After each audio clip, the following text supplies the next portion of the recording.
Hello అండి, నమస్తే. వెంకటేశ్వర స్వామి 7 శనివారాల వ్రత పూజ కోసం పిండి ప్రమిదలు తయారు చేసేటప్పుడు చేతికి పిండి అంటుకోకుండా, పిండి ప్రమిదలు విరగకోకుండా చాలా ఈజీగా తయారు చేసుకోవచ్చు. ముందుగా పిండి తీసుకొని పండిన అరటిపండు వేసుకొని కొద్ది కొద్దిగా వాటర్ వేసుకుంటూ ఈ విధంగా కలుపుకోవాలండి. నెక్స్ట్ కొంచెం బెల్లం ముక్క, అలాగే ఆవు పాలు కూడా వేసుకుంటూ ఈ విధంగా చపాతీ ముద్ద వచ్చేటట్టుగా కలుపుకోవాలి.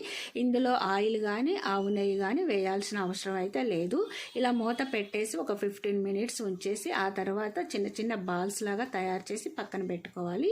నెక్స్ట్ పక్కన పొడిపిండి వేసుకొని పూరీకర్ర ఒక చిన్న గ్లాస్ తీసుకొని, పొడిపిండి అయితే పూరీకర్రకు వన్ సైడ్ ఈ విధంగా వేసుకొని ఒక గ్లాసులో పొడిపిండి వేసుకొని మనం తయారు చేసిన బాల్ ఈ విధంగా గ్లాసులో వేసి పూరీకర్రతో ప్రెస్ చేస్తే ఈ విధంగా గుంటలాగా వస్తుంది. పిండి ప్రమిద తయారవుతుంది. చూసారు కదండి.